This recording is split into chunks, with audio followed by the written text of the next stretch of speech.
Let's try instead the 914. Who's calling today from 914?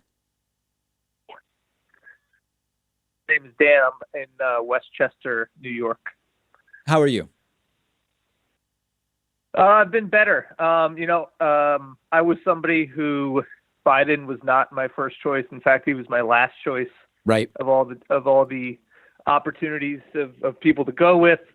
But I'm sorry, I just don't see how anything matters anymore at this point with what we're going through. I think where I am now, I'm about 40 minutes north of New Rochelle. Okay. So we're pretty close to the epicenter of one of the largest breakouts in the United States. Yeah. And I just can't see how anything else with as somebody who, has a family. I have a 7-year-old son now who his entire world is flipped upside down. And I Yep. just think about the world that we're leaving our kids, where they have lockdown drills, and now there's going to be probably virus procedures to go through.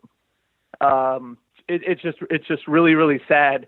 And I know that, Bernie Sanders is the more ideal candidate for a good amount of your viewers and listeners and myself as well. But the guy in charge right now sucks so bad and is such a monster to this country and to the world that it can't. I can't even imagine how anybody who is remotely a liberal or a Democrat or a progressive, how it's even a thought in your mind. You have to put your whole effort into Biden at this point. Yep. Look at what we're It's a dealing sad with. And reality.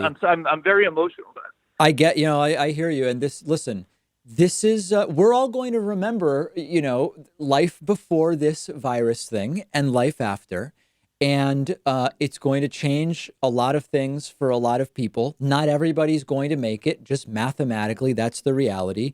And one of the things I'm noticing is that faced with the virus, things like the primaries and arguing about Bernie versus Biden and stuff like that, it's becoming very backseat for a lot of people. And the thing is, I get it, but we also don't want to lose the sort of the thread, the plot, which is we've got to get Trump out because it's hard to imagine a worse person. And yet it's hard to do electoral politics when we're trying to figure out how can we stop the transmission of this virus.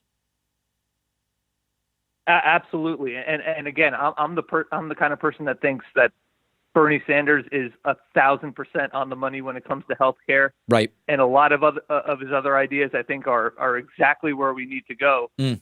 But this is such a unfortunate and life or death situation. Yep. That this is the threat that people were talking about. It's the threat that we've been talking about with the changing environment, with climate change.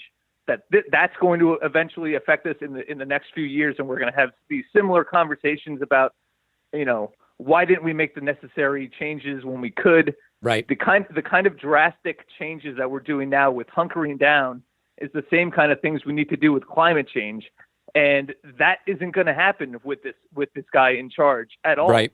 And it's not going to happen with these Republicans in power either.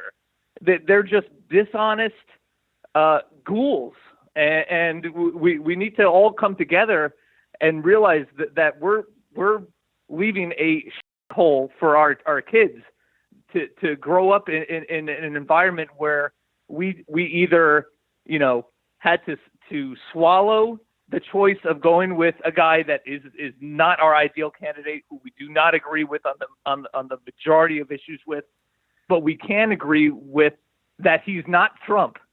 Right. And he will do maybe something different. Right.